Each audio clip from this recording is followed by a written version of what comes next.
홍준표가 국회 정론관에 나와가지고 몇 년 만인가 처음으로 그 십몇 년 만이라 했대요.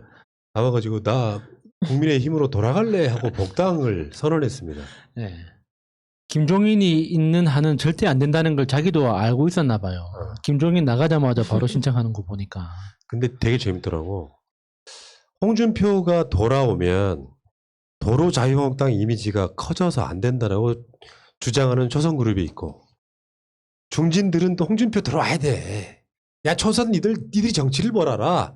지금은 이렇게 뺄셈, 그러니까 뺄셈이 아니라 덧셈의 정치를 해야 되니까 홍준표도 소중한 자원이야라고 받아들이고 싶어. 근데 그 하태경이 약간 보면 그러게 보면 약간 기회주의자 느낌도 있고, 초선들이 반대할 텐데요 라고 SNS를 썼어. 그래놓고 문자를 보내 홍준표한테. 저 개인적으로는 찬성이거든요. 그 찬성이라고 한 문자를 홍준표가 공개를 해. 캡처해서. 하태경 의원도 나한테 문자 보낼 때는 들어오시는 걸, 입당을 찬성한다고 보냈다고 하니까 하태경이 봉이 친 거야. 아니 그런 것까지 공개하면 어떻게 합니까? 이렇게. 진짜 기회주의자네요. 홍준표도 급하니까 얼마나 마음이 급하겠습니까? 자기도 대선 후보로서 지금 뭐 윤석열 지지율도 있고 뭐 안철수 지지율도 있고 뭐 원희룡도 있고 다 있는데 이제 홍준표 눈에는 다 그게 지 것처럼 보이잖아요. 지금 이제 당정만 달면 그 모든 지지율이 다 내가 가져갈 수 있는 거고, 그러면 이재명도 이길 수 있는데 왜 나를 안 쓰냐? 근데 여기 이제 시간이 계속 흘러가면 흘러갈수록 복당 가능성은 낮아지고 새 당대표가 뽑히는 순간 이제 자기는 중요한 사람이 아니게 돼버리는 거잖아요. 그러니까 새 당대표 뽑히기 전에 나를 어떻게 좀 하고 싶으니까 마음이 급해가지고 지금 막 조바심이 나는 거죠. 그러니까 이해는 합니다. 홍준표는 지금 대선이 10개월도 안 남았는데 이대로 계속 머물러 있으면 죽도밥도 안 되는 거야. 홍준표도 알고 있는 거죠. 대선을 나가려면 거대 정당을 등에 업어야 된다는 거를 들어가고 싶은데 완고하게 막고자 하는 세력이 있고 또 받아들이자고 하는 세력이 있어요. 그러니까 홍준표가 이제 꺼낸 카드가 그거지. 복당 청문회를 해달라. 복당 청문회. 초선들이 막 물어보는 거야. 홍준표한테 어떻게 하시겠냐고. 그러니까 사실 초선들 입장에서는 홍준표가 들어오면 막말 이미지가 다시 살아날 거다. 예. 당 이미지가 안 좋아질 거다라고 하는데 이것도 보는 재미가 있네요. 근데 뭐 하태경이 문자를 까버리는 정도면 막장 드라마 쓰는 거지. 근데 그 복당 청문회도 누구 좋으라고 청문회를 열어줍니까? 결국에는 그 청문회에서 어떤 이야기가 나오든 결국에는 홍준표의 어떤 그 지지율과 인지도를 다 쌓는 그런 자산이 되는 건데 그걸 누구 좋으라고 홍준표 청문회까지 열어주겠어요. 그러니까 다음 당대표가 이제 6월 달에 뽑힌다고 그러잖아요. 6월 11일 16일인가 뭐 그래. 정확히 몰라. 6월 11일이네. 예. 그때 뽑힐 때까지는 뭐 이게 받아들이지는 않을 것 같고 새로 생긴 지도부가 이제 특정 시점이 되면 복당이 할 것인지 안 할 것인지를 뭐 사실상 결정한다고 봐야 되겠지만 어쨌건 홍준표는 용 쓰고 들어가고 싶어하고 만약에 안 받아들이면 어떻게 될까요? 그러니까 국민의당으로 먼저 입당을 하시라고요. 제가 합당하는 방식으로. 그러니까 솔루션을 제시하지 않았습니까? 그러네. 원칙하는 방법도 있네. 그럼 새롭게 입성하는 그 국민의힘 지도부에서는 그러니까 복당을 받아주되 당헌 당규를 고쳐가지고 복당하는 사람은 경선에서 25% 감점하는 걸로 이렇게 하면 되겠네요. 야, 우리 좋은 팀 많이 준다. 근데 이게 이제 지금은 시대가 엄중한 시대여서 그냥 웃고만 넘어가고 싶지는 않고 저들이 이렇게 세를 모아가려고 하는 과정이고 지지고 볶는구나 이렇게 한번 받아주시면 될 것 같고요. 김종인 옹은 제가 봤을 때는 뭔가 윤석열과의 어떤 이야기가 잘 안 되고 있는 것 같아요. 전화 안 왔나 봐요. 전화 안 하나 봐요. 윤석열이 전화했냐 안 했냐 물으니까 나는 누구를 기다리지 않아요. 도움 요청하는 건 그 사람이 할 몫이다. 너무 투명하게 이야기를 근데 해가지고. 누굴 기다리지 않는다고 너무 공개적으로 이야기하는 거 아닙니까? 그냥 안 기다리는 사람은 그냥 묵묵히 그냥 집에 있으면 되지. 꼭 매일 그렇게 부지런히 인터뷰를 하고 다니고 나는 정치 안 할 거라고 인터뷰를 또 하고 심지어 이제 해외 언론들하고까지 인터뷰 열심히 하는 거 보면 정말 정치 싫어하는 것 같아요. 그러니까 그런 거 있잖아요. 김종인한테는 부심이 있어, 부심.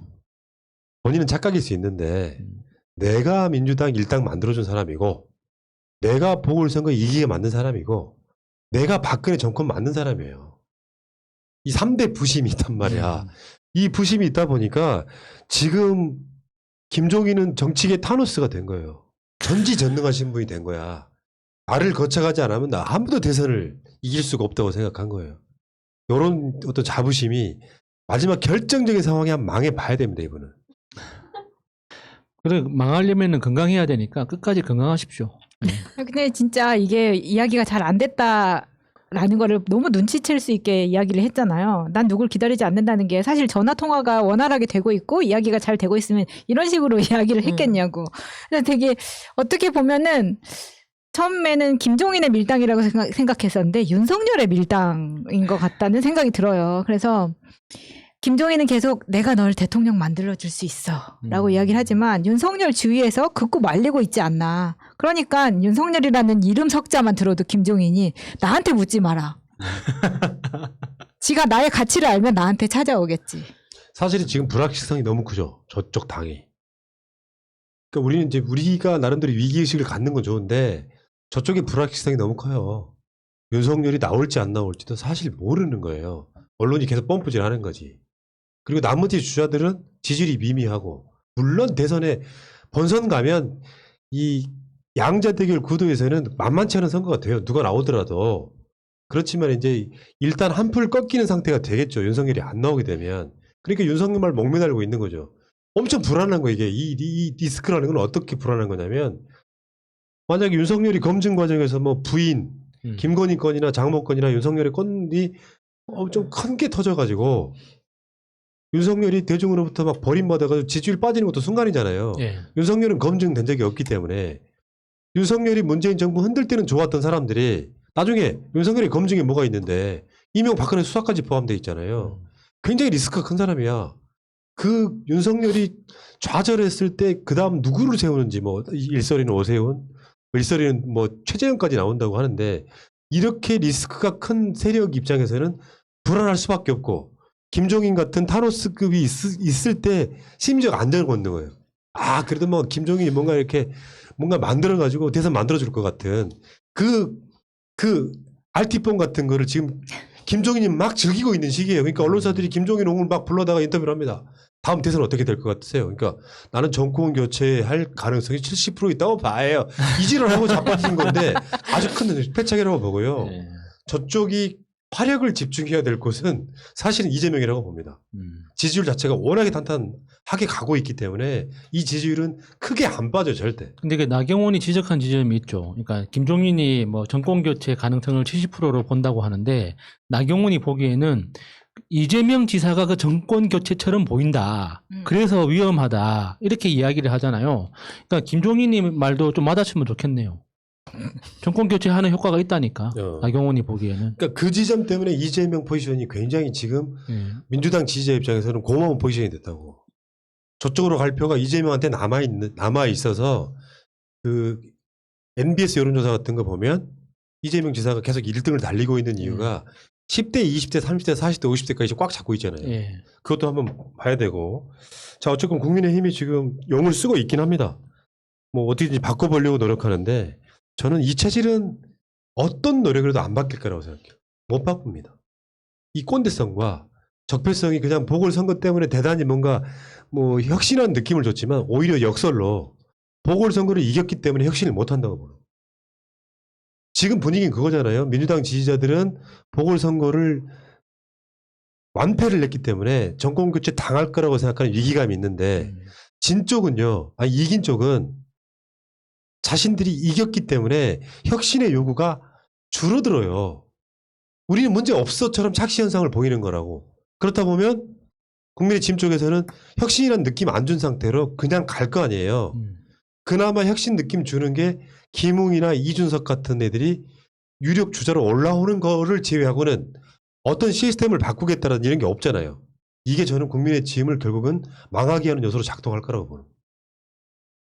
너무 많은 팁을 주진 마세요. 아니 팁 주나 안 주나 안 된다니까. 거기. 얘는 안 얘들은 팁 돼요? 줘도 똑같아요. 예.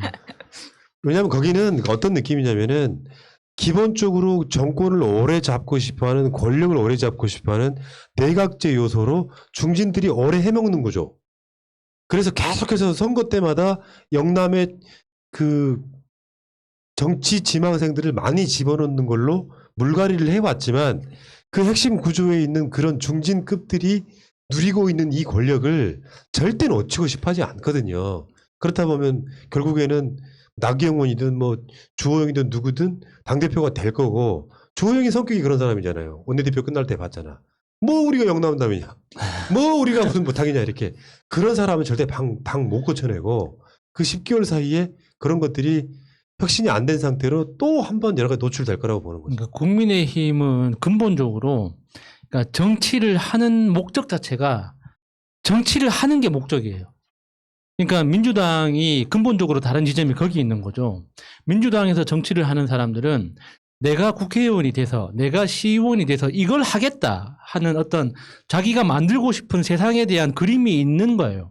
그런데 국민의힘 그 이전에 있던 모든 그 국민의힘의 그 뿌리가 됐던 당들은 그냥 정치 권력을 잡는 그 자체가 목적이었기 때문에 어떤 그 투명함이나 절차적 정당성에 대한 그런 개념 자체가 없어요. 그냥 수단과 방법을 가리지 않고 내가 뺐지 잡으면 끝. 그 다음부터는 어떻게 되는지 몰라. 그냥 그 권력을 누리는 것 자체가 목적이니까 이게 정치를 바라보는 관점이 근본에서 다른 거예요. 그러니까 우리가 아무리 좋은 팁을 주더라도 얘들은 그게 무슨 말인지 못 알아들어요. 왜냐하면 하고 싶은 게 없는데. 아, 그러니까 민주당의 여러 가지 선거 전략 중에 하나는 그런 게 돼야 된다니까요. 국민의힘은 여전히 수구 적폐 세력일 뿐이다는 걸 인지시켜주는 것도 선거 전략 중에 하나예요. 그 사람들이 혁신할 기회가 없었던 건 아닙니다.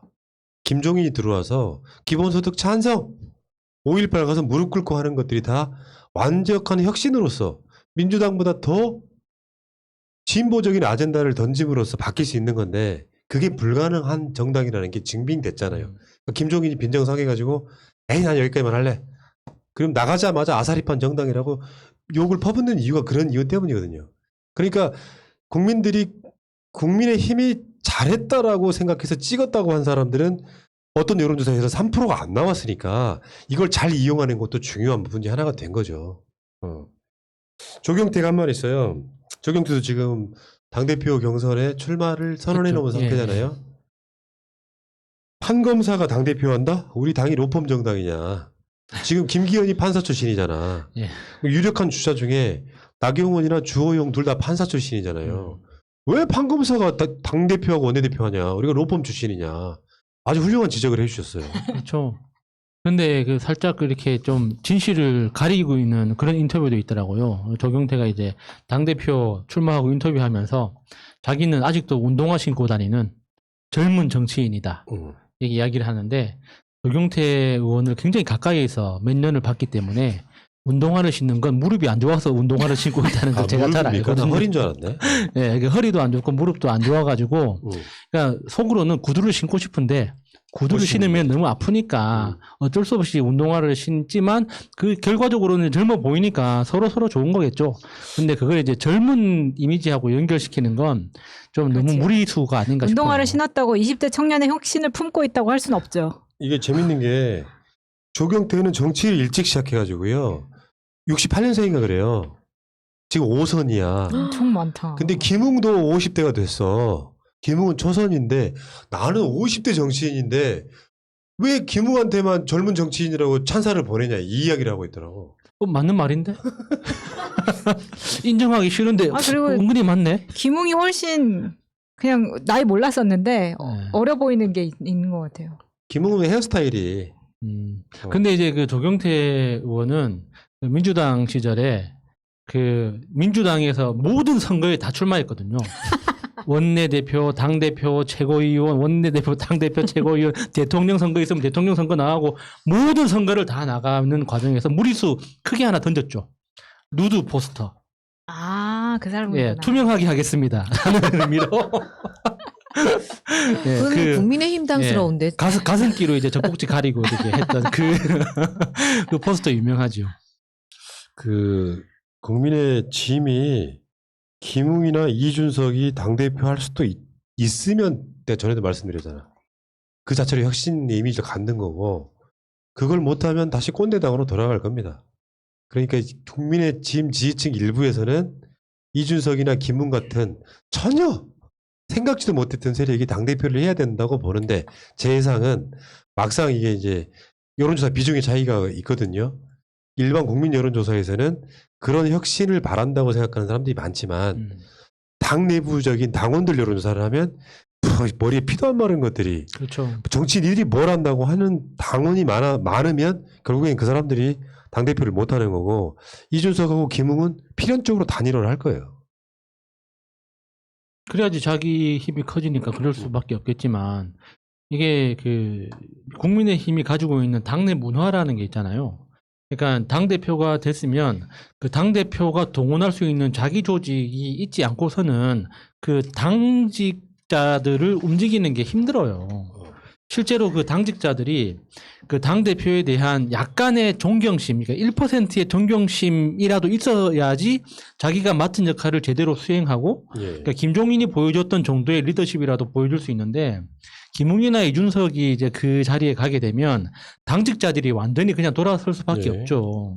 근데 국민의힘 당이 제일 야당인데도 불구하고 당대표는 보통 뭐 3선, 4선 그 당에서 어느 정도 입지를 다지고 좋은 정치 활동을 했던 사람들이 주로 하겠다고 나오잖아요. 근데 그런 사람들 중에 당대표를 할 만한 사람들이 없어서 막 이렇게 초선 아니면은 막 이준석 막 나경원 이런 있잖아요. 그러니까 나경원은 예, 차치해 두고 요 두 사람을 막 당대표로 해야 된다라는 이야기가 나올 정도면 사실 그러니까 인재는 없긴 없는 것 김웅이나 같습니다. 이준석을 자꾸 이제 불쏘시개로 쓰는 건 윤석열을 염두에 둔 거죠. 그러니까 아. 윤석열을 국민의힘으로 데리고 와서 윤석열의 그 지지율을 자기들이 업고 이제 오세훈을 당선시킨 그 방법 그대로. 그러니까 안철수를 불쏘시개로 써가지고 오세훈을 당선시킨 것처럼 윤석열을 불쏘시개로 써서 이제 그 자기 후보를 이제 당선시켜야 되는데 윤석열을 데려오기 위한 가장 좋은 카드가 1번이 김웅이고 그 다음이 이준석이죠. 그러니까 이준석하고 김웅이 계속 이게 떠야지 그나마 그 확률이 이게 지금 김종인이 그리고 있는 그 확률이 이제 계속 높아지니까 띄우는 건데 그 국민의힘 내부적으로 당원들이 봤을 때는 말이 안 되는 거죠. 리더십이라는 게 유명세만 갖고 되는 게 아니거든요. 그렇죠. 인기만 가지고는. 예. 그러니까 이제 민주당으로 잠깐만 다시 돌아와 보면 민주당이 국민의 힘을 이기는 방법은 두 가지를 같이 가야 돼요. 하나는 국민의 힘이 할 수 없는 것들을 포지티브하게 끌고 가시라고. 그냥 딱 생각나는 게 전국민 재난지원금 같은 한번 지금 쏠 때가 됐단 말이에요. 그거를 반대하는 사람들이 많을수록 효과적이에요. 반대하는 세력이 많을수록 민주당의 효과는 더 극대화됩니다. 그래서 여론이 어느 한쪽으로 지지하게끔 만들어져 있기 때문에 그래요. 그 이슈를 주도하는 게 중요하고요. 두 번째는 국민의힘 쪽의 비리라든지 잘못된 게 나오면 적극적으로 공격을 해야 돼요. 방어는 절대 이길 수가 없는 거예요. 방어는 막아낼 수는 있는데 이기는 건 아니에요. 상대방 예를 들어서 박덕흠이라든지 그 사이사이에 뭐 최근에 송원석이라든지 여러 건들이 나왔잖아요. 하다못해 최근에 윤갑근이가 실형 선고 받았잖아요. 예. 그게 국민의힘의 지역위원장이고 검찰 유착한 전관 문제잖아요. 이런 것들을 계속해서 공격하는 두 가지 이슈로 가야 이기는 거지. 이슈가 터졌어. 민주당이 불리해. 막지도 못하지만 막다가 급급하면 등치가 아무리 커도 역할을 못합니다. 그러니까 포지티브한 이슈를 개발하는 거 그런 거야. 이재명의 기본소득을 민주당 차원에서 이재명이 이겨보겠다고 기본소득을 깎아내리면 바보 같은 짓을 하지 말아야 되는 거지. 이제서야 깨달은 것 같아요. 대선 주자들이 얼마를 줄게 공약을 내고 있잖아요. 그러니까 나중에 어떻게 되는 줄 알아요? 이재명의 공약이 변별력이 떨어져 버려요. 민주당 주자들은 다 퍼주기 한다라는 거기에 프레임에 맞게 들어가는 거거든요. 그러니까 내가 대선 나가려고 생각하면 최소 1, 2년 전부터 이재명과 상관없는 자기만의 콘텐츠를 만들어야 되는데 처음에는 기본소득을 반대하면서 재살 깎아먹기 하다가 나중에는 결국은 돈 주는 공약밖에 못하는 게 가장 바보 같은 전략인 거예요. 다시 한번 알려드릴게요. 포지티브한 이슈를 민주당이 거대 덩치로 끌고 가시고 국민의힘이 잘못하는 건 나오면 그 사람들을 공격하는 방식으로 공세적이 돼야만 이길 수 있는 거예요. 그래야 지지층들이 도와주고 싶어 하는 거잖아요. 130석을 왜 180석 만들어 줬겠습니까? 열심히 싸워. 국회에서 막 통과도 못 시켜가지고 막 사람을 꼬아야 돼. 4+5를 만드는 그게 너무 짠해서 민주당 니들 마음대로 해봐 라고 만들어준 유석을 그렇게 써먹으라는 얘기예요. 지금 국민의 짐이 뭔 정당입니까? 솔직히 말하면 아무것도 없는데 밖에 윤석열만 데려다가 하면서 대선 이길 것 같잖아. 이런 정당을 못 이기고 있으면 말이 됩니까?